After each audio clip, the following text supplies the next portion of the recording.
Yeah, and if you love me, bring it on, bring it on. I don't know what to say to that, really. If that's what the feeling is, then I'm totally chuffed by it, really. I'll tell you what it is about you. I've spent years going to New York, recording Broadway shows, and I've been in the West End for years interviewing different people. And there aren't many people who have a personality. That's why people like you and Michael Ball are so massive, because it's almost homogenized, isn't it? You have to look the right way, you have to be a certain height, you have to have blonde hair, and you have to dance in a certain way and sing in a certain way. Which I have none of. So congratulations on being you, anyway. That's what I'm saying. Thank you very much. I think what it is that people nowadays, particularly people in the business, really need to understand that they are people. You know, we're like everybody else out there. Those of you who are sitting at home right now, either, you know, having a cup of tea, cup of coffee, maybe having some toast or whatever, we do the same thing. You know, as I can't say it on air, but my mother used to say, everybody, at the end of the day, we all wipe our bottoms the same way. Thank you for cleaning that one up in more ways than one. How do you become unique and get the lead roles? Is it your appearance, your voice, your dancing, or is it all three together? I think it's a combination of everything, and you have to, a combination of all of that and hard work. I mean, you know, I'm not going to lie and say that I know that I don't have a look that is appealing to people on stage or on camera. Okay, you know, I'm a realist. I know that you have to be able to sing in the West End. I know that you have to be able to dance. The weakest of the three things for me are my is my movement. And I really work hard to make that look better than what I can really do, and you know, kind of pull the wool over everybody's eyes. In rehearsals, you should see me. It's funny because when I do rehearse the dance stuff, I have to spend a lot of time, more time than anybody else, one-on-one with the choreographer to get it right. So it's a combination of everything coming together, and it's also, you have to network. What people forget, and particularly people who are in the industry with me and are complaining that they don't get lead roles and they don't get this and they don't get that. Well, you know what? Get up off your butt and work, because you have to network. You have to meet people. This is the business. No one's going to bring anything to you and go, oh, we want to make you a big, huge West End musical star. That ain't going to happen. You have to work at it. You got to, you know, work through the ladder. I was lucky that I came in as a leading man, and a lot of my mates who are now leading men and leading ladies had to work up through the ensemble. And there's nothing wrong with that. I was just very lucky, and I grabbed that opportunity. Was there ever a chance that you might have been a builder or a plasterer or something? I would love to, fulfill the fantasies of some of the men and women out there who might be listening. But I do look all right in a builder's hat and a belt with a hammer on it. But no, I never wanted to be a builder or anything like that. The one thing that I did want to be as a kid was a pilot. But then when I was about 9, 10 years old, when I realized that was just the gay thing, because I really liked the uniform. I wanted to be a pilot as well, but then I realized I wasn't smart enough, so I thought, well, I'll just talk. Well, I realized that I didn't like flying. and that was a big part of it. I don't know. I can truly and honestly say, although the childhood fantasies of wanting to be the pilot and maybe, at some point, I never wanted to be a policeman or fireman or anything like that, but I can firmly say that from the moment I can remember, I've always wanted to be in front of an audience to entertain people. I fell in love with the theater when I saw, it was either one of two shows, because I remember my mother used to always take me to every one of the Disney movies that came out, Jungle Book, Mary Poppins, that had music in it. And when I was watching, I think it was Babes in Toyland, a pantomime or something over Christmas when I was in Glasgow at Kelvin Hall, and then seeing Peter Pan, and when I saw Peter Pan fly out into the audience, I was hooked. I mean, I've never wanted to do anything else. So I was born, put on this planet, made the way I am, and I'm doing what I was here to do. All right, we're going to take some music from the brand new album, which is called Another Side. It's great driving music. They're all big numbers, though. There's songs like All By Myself, Feeling Good, that we started with. These are songs that you can't really tamper with if you're not going to do them well. Were you nervous when you take on these type of songs? I wasn't, actually. I'm going to be totally honest with you. I came in and to do that, and I chose those songs because I love them, and all of them mean something to me. They all have, I'm really chuffed that you said it's a driving album, because that's how I listen to my music, in the car, commuting back and forth from London to Cardiff. And I really am. It's important to me that the songs meant something to me, because I know the listener then can take it on board and feel that I'm actually saying something. I'm not just singing a song. And if you check out my website, all of the stories behind all of the songs are on the website, johnbarrowman.com, and it explains more as to why I chose the music. So which is the best song on the album then? I knew you were going to ask that, and that is the most rubbish question you could ask someone, because every one of them is a favorite of mine. I know which one my least favorite is, but I'm not going to tell you that either. Well, let's start with that one. Go on. No. I can't do that. No. There must be one song, though, like in every musical, there's that 11 o'clock number where you look forward to it coming, you look forward to performing it, and when it's gone, you're kind of miserable. Well, it's probably the least well-known one then. And it's called Please Remember Me. It's not an 11 o'clock number, but it has it means a lot to me, because my partner Scott, his sister Sandy Gill, died 3 years ago of brain cancer. And the irony of the story is Scott's brother's one of the best brain surgeons in the UK and couldn't save her. And she called us all the night before she died, and we didn't know that she was going to die the next day, obviously. And she said to me on the telephone, please remember to look after my brother. So I'm saying, Sandy, don't be silly. The next day she was gone. So when I heard this song in America, it's a country and western song that we've kind of readapted, and it's called Please Remember Me. It's originally written about a love breakup, but if you listen to the words, you can really relate it to the loss of somebody. We're back on your favourite local radio station. It's called Please Remember Me. It's Alex Belfield talking to one of my favourite people, John Barrowman, because he seems to light up the screen. One thing I find curious about performers and stars generally, I'm very lucky I get to interview a lot of the top people. I don't believe you can be trained it. I don't believe you can go to university and be taught it. You've either got it or you haven't. I agree with you. I think you can, if somebody has the knack there, you can develop it. But it's like, for instance, when we're doing the shows, How Do You Solve a Problem Like Maria, or Any Dream Will Do to Find a Joseph, I can spot it immediately. I can spot it when we narrow it down to the 250 that we have to choose from. I can choose the ones that I think have that knack. Now, it's whether they are willing to work hard enough to develop it and to make it work for them. But you're right. You've either got it or you don't. It also, I think, matters that if you're as I said in the beginning, if you are like everybody else, you're a human being, you like to talk, you can communicate with people. And I think that's important for people to relate to you if you're honest. Honesty is the biggest thing, and that makes people want to know more about you if you're honest. I don't understand people who come into this business and this industry and, we all know when we start in this business that there's the possibility you could become famous. We know that. We want to be working actors.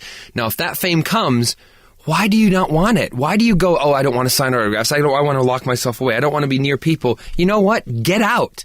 I do not get people like that. If someone asks me for an autograph, unless I'm sitting and having an intimate dinner, I will sign it. And surely it's the ultimate compliment that you've dreamed of, isn't it? If somebody actually wants to meet you, then you've achieved your goal. Dude, this is what we work for. This is what you all hope. Everybody in the world hopes that you will all of a sudden land on your feet doing something that will get you, what you want. A nice house, nice clothes, a nice car, whatever might be your big thing. And, when it happens to people, you want to celebrate it. And that's what I'm trying to do, is celebrate my success and thank everybody for helping me and getting me where I am. But I don't understand those people who don't. The whole drugs and alcohol issue, that's people who are, I think, thrust into success very quickly and can't and don't know how to deal with it, and that's their escape.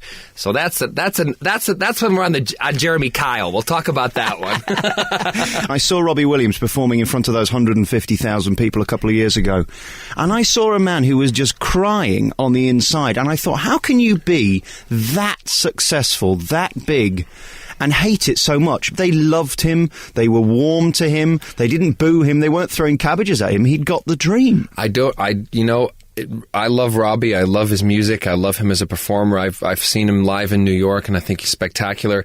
If he's unhappy, I'd say give me a call and I'll have a chat with you, and maybe I'll be able to help you out. You see, this could be your new thing. We could have counselling the musical. No, 8 shows a week where you get a different celebrity on stage and you just sing to them about how to help them. Just help yourself to my love. We're here here today with John Barrowman. We're going to take another piece of music, then we're going to come back and talk about your life and your career, your childhood. One thing you mentioned earlier, how do you solve a problem like Maria? Connie sat in the chair only a couple of days ago talking to me about The Sound of Music. She said she's leaving the show in February. I was surprised when she said that, because it always worries me when somebody's so brilliant at one role and did it perfectly and then decide to leave to go on to better things, which is what she believes she's going to do.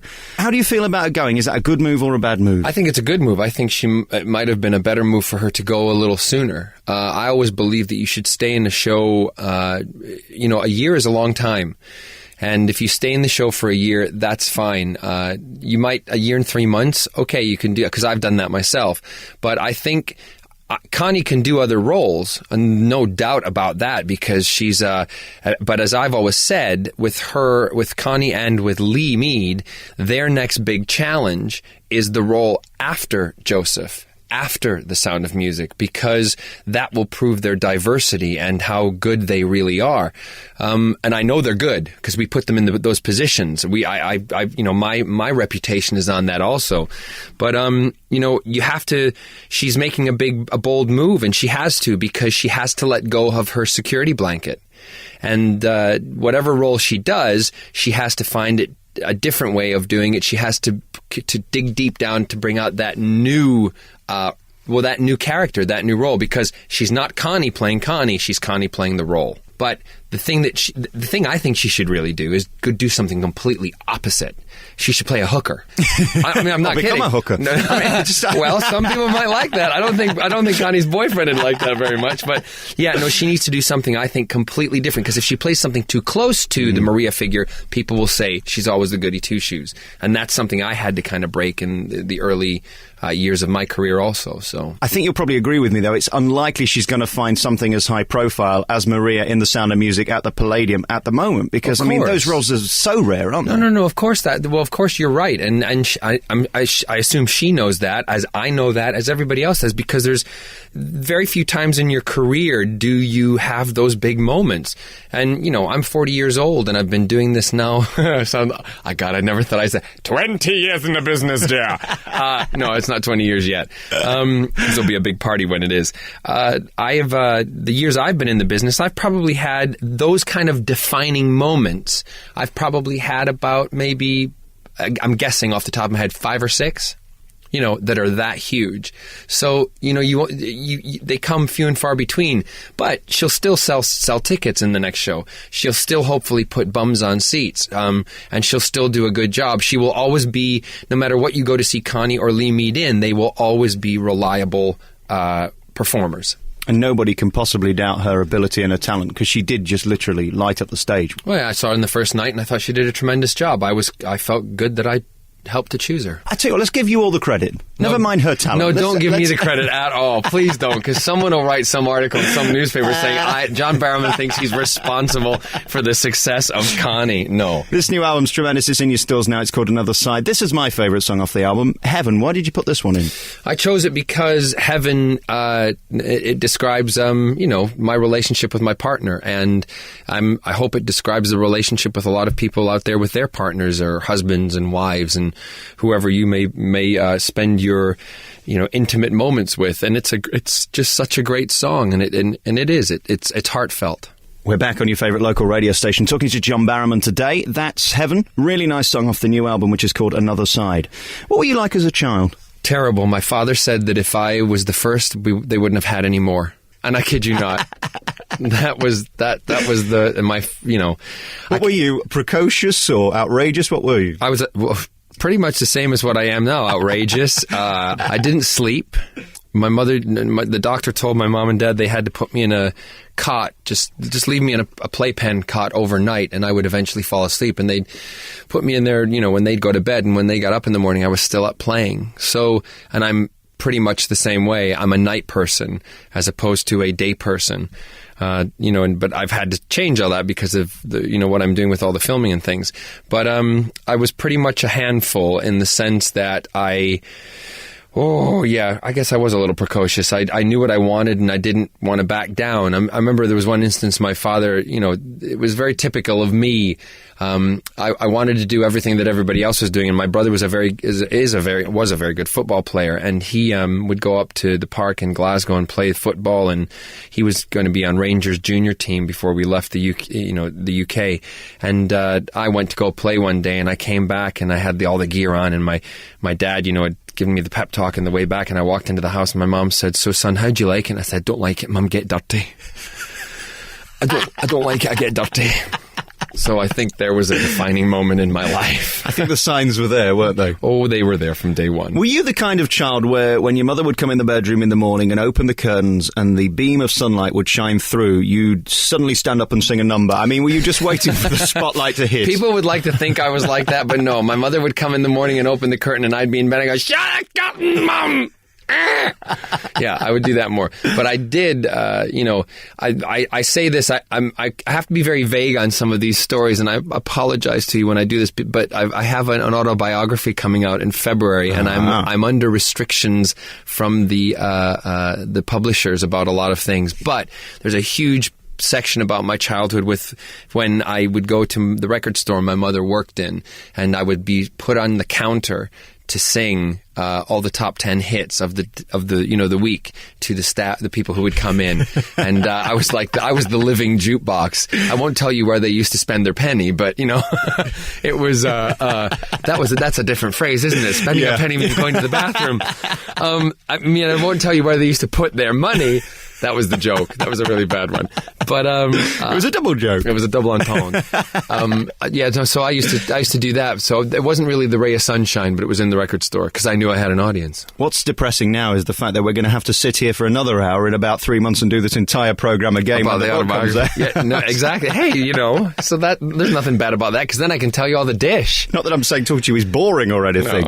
No. We then moved abroad because this isn't a Glasgow accent, is it? The Scottish accent I only use when I'm with my family. We moved to the United States in 1976. My father was ended up being an executive quite high up in Caterpillar Tractor Company, which is the big earth moving equipment. Big yellow tractors. That's my dad. And he must have been very proud of you when he was walking around the factory. He was actually. You say that with a little bit of jest in your voice, but my dad is very proud. I mean, this thing was all of my parents' kids are very, all of us are very diverse. My sister is the, if anything, my sister is the brains, my brother's the bronze, and I was the beauty. No, my sister's the academic. She is she's a professor of English literature and journalism in America and at a university, and she also has penned my autobiography because I wanted to keep it all in the family because she knows me the best, and she makes the joke now that she has a gay man living in her head. My brother, like I said, is now an executive for the Northern Illinois Gas Company. He was a sportsman, and my brother was on the American Olympic, first non-American citizen to be asked to be on the American Olympic soccer team the year they boycotted. And I'm the entertainer, so we're all very diverse. So yes, my father was proud of me and still is proud of me. There's no doubting what you do on stage. And what I love about your type of voice, I'm a big supporter of people like Michael Ball because he makes the hairs on the back of your neck stand up when you're in a theatre. And it's not easy to get your voice right to the back if you're in the crappy seats. How did you know from a young age that you were good enough to succeed? Because we see it on X Factor where guys come through, and of course on your programmes that you've done on the BBC, where these kids have undoubting belief in their talents and they're useless. You don't know. You have no idea. And the one thing... You have to have an element of confidence in you, I think, and I think that's taught in schools nowadays. I mean, I was taught in America. It's that go-getting attitude, and I think they're doing it more over here, and I think it's a good thing. There's nothing wrong with having confidence. You don't know you're going to be a success. You don't know you're good enough. You're constantly trying to prove yourself. The thing that, like, for instance, Michael and myself and others who are in our position have that others don't have is the work ethic to push. And if something goes wrong, we have confidence in ourselves to either admit that it's gone wrong, or we look someone straight in the eye and they're telling us to do something, we say, no, You know what I mean? That's the difference. And I think Michael would agree with me. It's not about just being able to hit the back of the stalls anymore, because you have microphones that can assist you to do that. And what happens are the people then who rely on... It's difficult to describe, because I got to choose these words kind of correctly. Maybe those people who don't succeed are the ones who rely on all the little bits around them that assist them, rather than concentrating on them, if that makes any sense. You are the instrument, you are the craft, so don't rely on all those other bits they're there to assist you. They're not there to make you, if that makes any sense. Absolutely. I think the misconception in today's society through X Factor and even programs like yours is that you can get it easily and it can come to you for free and you don't have to work hard at it. Just the other week, I interviewed Gordon Ramsay. People think he's a TV star. That man works 18 hours a day in a kitchen. Of course he does. But I don't expect people to know that and people to understand that, because that's what the process that I go through to put that 90 minutes on television to entertain you, right? Make a reference, it's like when you're building a car. What goes, the hundreds and thousands of hours that go into building the car, when you buy it, you don't really care about. You just want to know that the product you're buying drives, gets you where you're going safely. So when you sit and watch that TV program, you don't care about the amount of hours that have gone into it. You want to know that you're going to be entertained and you're going to get good quality and it's going to have a result at the end, right? So for these people who think, that's what I mean when I say people are sitting around waiting. Elaine Page told me, in the very beginning bits of my career, she said, do things that make you happy and do them because you want to do them, and don't sit around and wait for people to bring those things to you, because it will not happen. And there was a period in my career before I really kind of kicked myself up the rear end that I was sitting around waiting for. I thought, I'm good enough. Why aren't people bringing things to me? Well, you know what? They won't. And that's the logic that comes about. You got to get up off your butt and you got to work for it. You got to go out and get it. Because if you don't, you're going to, in years to come, you'll look back and you'll regret. And I never want to have a life when I'm sitting in a rocking chair looking back and going, I wish I had. This is not a leading question, but if you'd have been in Glasgow, do you think you'd be here today? You say those, I get asked those questions a lot, and those are hypothetical questions that I can't really answer, because I was still wanted to be an entertainer when I was in Glasgow, so I think probably I would have pushed myself to do that, because I had parents who were behind me, and they probably would have pushed me to do that, because my dad was a businessman and pushed himself. It's not to say that any culture, there are people who, it may happen, it may not happen. That would not be a reflection on Scotland at all, because Scotland is a very, funny enough, I think the Scottish are probably some of the hardest workers that you can, find. There's people who are going to complain about what they're doing, and my philosophy is, if you don't like it, get out. Go find something else to do. But because there's a lot of people who would love to have the job and like to be in that position much more than you then. Everything's different. They work hard on Broadway. They work hard in the West End. I think, it's a difficult thing to compare. And, would I be doing this if I'd grown up in Scotland? I don't know. I can't answer that. I really, but I couldn't think of doing anything else. All right, we're going to come back next, and we'll talk in our remaining moments about how you became the man you are today, and what a man you are. We're going to take another piece of music from the album, Another Side. I'll let you choose one this time. What are you enjoying listening to off your own album? Well, the lead track, which has the video on my website, and also you can watch the making of it, and if you choose to, it's All Out of Love, and it's a song from my childhood in the 80s. Go on, give us the website. www.johnbarrowman.com. We're back on your favourite local radio station talking to John Barrowman today, or should I say www.johnbarrowman.com. It's really nice to talk to you, and I'll tell you why, because you seem to breathe a breath of fresh air into shows. I think that's why you're invited on so many of them. It seems like the old showbiz ethics of being entertaining and bigger than life seem to have gone with some of our newer, younger stars, maybe of the BB generation. They come to life when the microphone's turned on.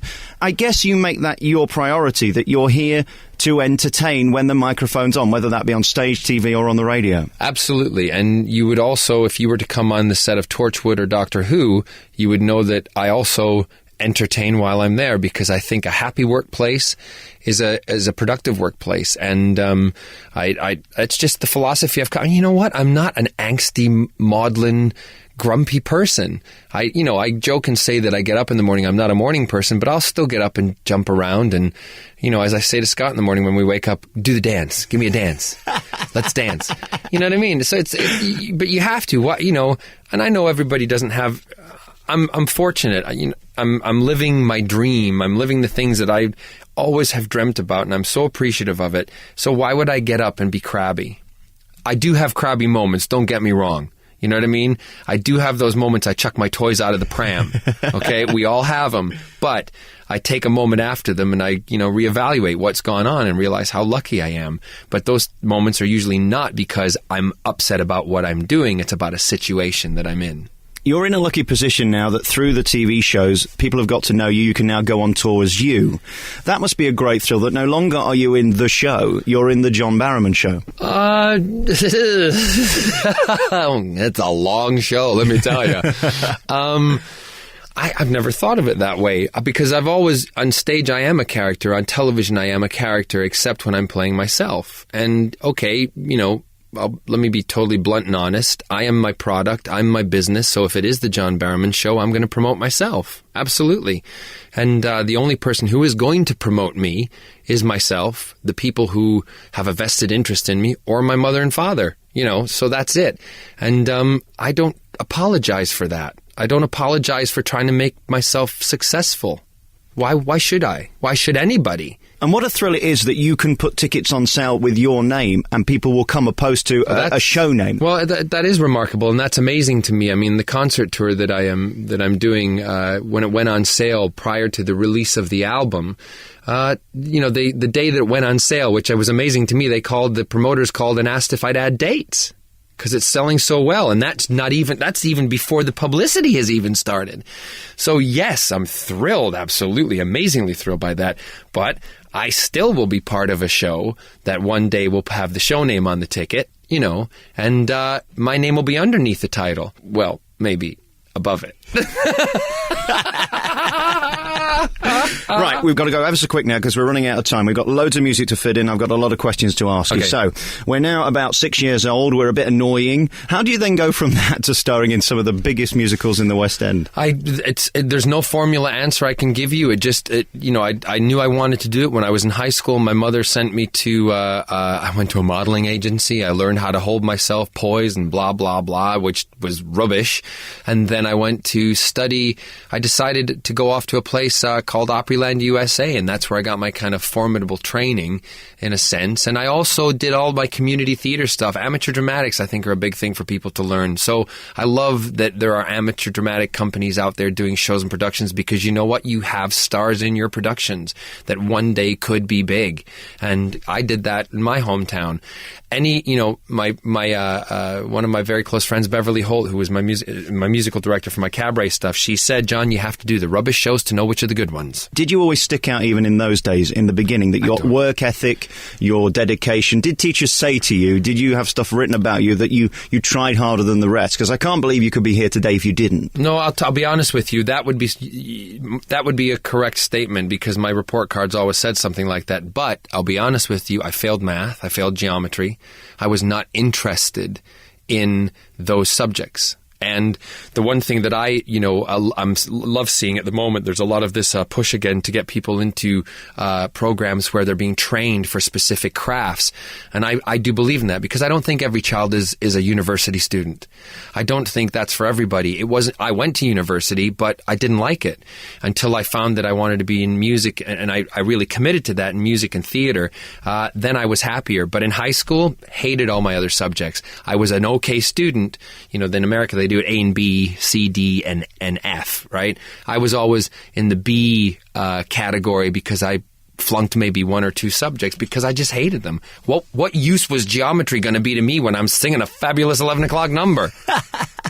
And that is the sad thing about America. My cousin was brilliant at sports, but if you don't achieve a certain academic level, they don't let you do sports. Well, a guy who's going to be brilliant at American football isn't necessarily going to be any good at maths.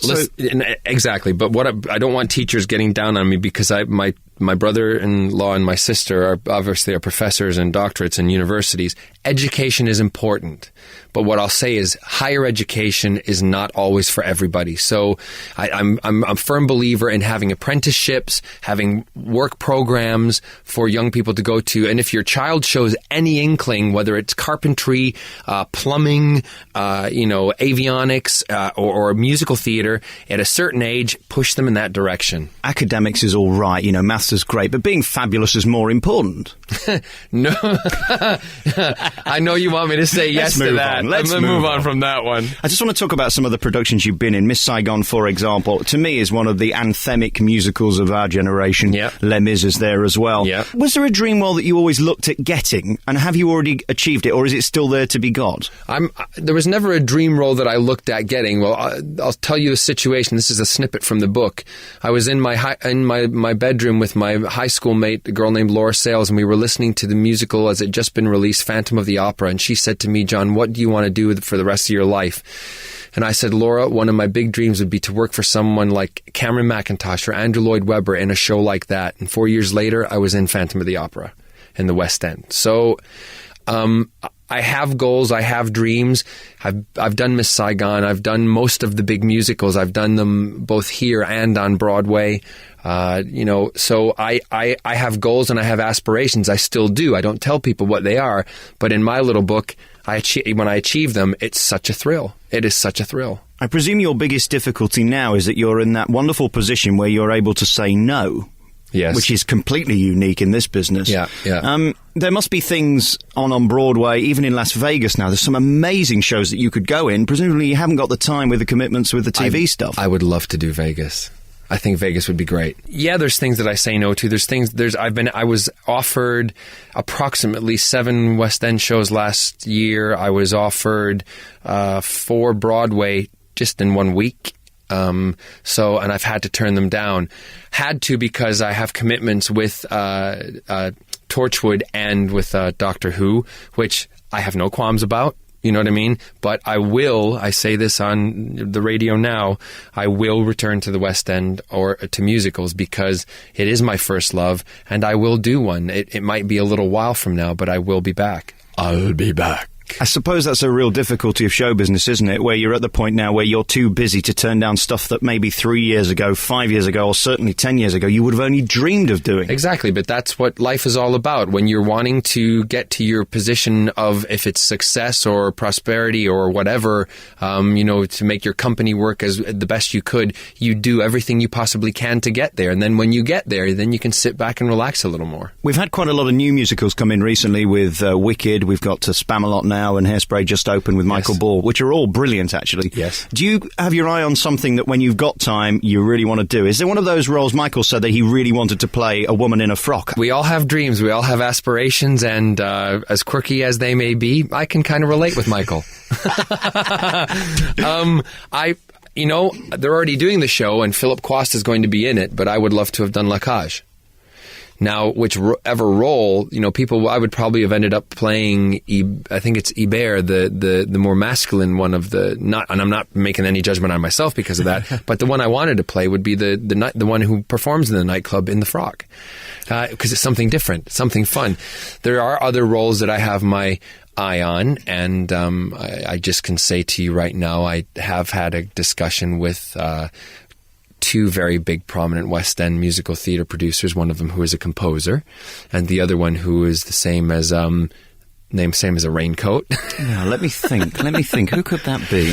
In fact, I'm going to have a meeting with Cameron in the next couple of days to discuss something. So that's why I'm saying things are in the pipeline, and I will be doing something. I don't know what it is. Well, I do, but I'm not going to say. You're in the movie of The Producers, which I just thought was absolutely tremendous. It's always been my favourite musical, just because of the comedy in it. Outrageous, but still funny. Yes. And there aren't many musicals that come around like that have so much effort put into them and such dedication. No, and it's funny because there's very few musicals come around, but I like to, I say thank you. There's 2 guys in Los Angeles, Neil Zayden and Craig Zayden, and Neil Marin, who they started by doing Sunday night, with Disney and ABC in America. They started doing these musicals. They did Gypsy, they did Mrs. Santa Claus, they did loads of stuff on television. Then they moved into the movie element of it, and they did Hairspray, the film. So they brought back kind of the resurgence of movie musicals in a sense that paved the way for movies like The Producers, like Chicago. I think actually they were also involved with Chicago.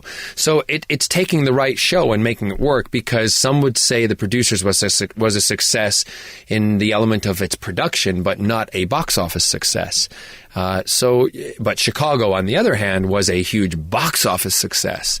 So it's a give and take kind of thing. And, the Cole Porter biopic that I did, I'm just happy to be involved with them. That was a dream, watching Fred and Ginger, one day wanting to be part of movie musicals. Very finally, let's talk about Torchwood. It's just great, isn't it, to be part of the most successful franchise on TV at the moment? Yeah. I mean, I can't... There's words that can't describe it. Every day, I wake up and when I go to work, I've said before, I get to, travel in time or be in the TARDIS or fight an alien or save the planet. Who else gets to do that every day on their job except myself, Captain Jack and the Doctor? And the fact that I'm one of the buddies of one of the most iconic British figures, being the Doctor, and now Captain Jack himself has become iconic. And the ironic thing is that, Torchwood is the most successful and the highest rated show on BBC America in the US. So worldwide, it's becoming a huge success, big success in its science fiction world. I can't complain. It's amazing, and it's to have children come up to me, and I'll be driving my car, and I can see the kids will recognize me and say, "It's Captain Jack," and I love that. I think that's absolutely spectacular. And you get a thrill when you see all the merchandising, not just because you might get some money out of it, but when you see yourself in a little 8-inch form. One of my biggest thrills was to see my 8-inch form. That was one of the biggest moments for me, because as a kid, I played with Action Man. I played with G.I. Joe. I played with little figures and dolls, and stuff like that. I have no qualms in saying I did have a Barbie and a Cindy along with Action Man. My mother was very diverse, so I it's all her fault, isn't it? Really? No, I realize. Yeah, some would say, actually we did a thing where we actually figured out it was my dad's fault. Not for why you're thinking. Let's not go there. No, I'm joking. We when I saw the doll and I had to approve all the molds and things like that, I couldn't wipe the smile off my face. And to see myself in books, I go into a bookstore and I open up a book, or there's a picture of Captain Jack on the front of a book. I mean, I used to get annuals as a kid, Christmas annuals, the Doctor Who Christmas annual. I now get the Doctor Who Christmas annuals for my niece and nephew, and I'm in it. Yeah. And that's just, I cannot describe to you the feeling it gives me. There is a certain element of luck and serendipity with this business. You're only as good as the production you're in. You can be the best star in the world, but if you're in a flop, it's going to fail. I've been in quite a few flops, and I don't dwell on them. I move on from it because, like I said earlier, like we're going back, there's 5 or 6 of those big defining moments in your career that will happen to you, and Doctor Who and Torchwood are, 2 of those defining moments. And you have to have a good team around you. You have to, in a sense, spend money to get the quality and get it back. And if you don't, it's going to show. I don't know whether you've heard, I'm slightly psychic. I sense from the feeling I'm getting from you that you're feeling that this last hour has been a bit of a flop. This has been a major success. And, I think everybody listening will think it's been a success. All right, let's go shopping. Okay, so here we go. We've got the CD we've got to promote. So another side, John Barrowman's new CD is in the stores now. Okay, we've got the John Barrowman Brussels sprouts there in Sainsbury's. We've got the John Barrowman book, which is out in February. You're in Panto in Birmingham. Yes. I interviewed you in the summer in your outfit. Just tremendous. I would go out shopping in the Bullring like that. They'll love you. Just you wait till I'm in Birmingham. But all the people who are listening in Birmingham at the moment, I know you are, because I know this is playing on one of your biggest radio stations. Please, if you see me, come and say hello. I definitely am looking forward to my Christmas in Birmingham. I can't wait. Really, it's a whopping theatre as well. I think it's regarded as the biggest panto in the country. It is the biggest pantomime in the country. We will have 3D imagery. We will have a genie that will be 3D in front of you. You'll be able to interact, basically like, rub the 3D lamp. You'll be able to, you will see Daleks on stage. We have everything. So, we got the book, the CD, the pantomime. Yes. Anything else I need to plug for you? Oh, yeah, there's another show on BBC One primetime Saturday night coming out called The Kids Are All Right, which is a light entertainment show that will be on Saturday evenings where the adults compete against children, and it should be quite a good laugh and fun. It's been really nice talking to you. www.johnbarrowman.com. Thank you very much for talking to me. Thank you very much, and thanks for listening, everybody. The Alex Belfield In Conversation podcast with daisymedia.co.uk.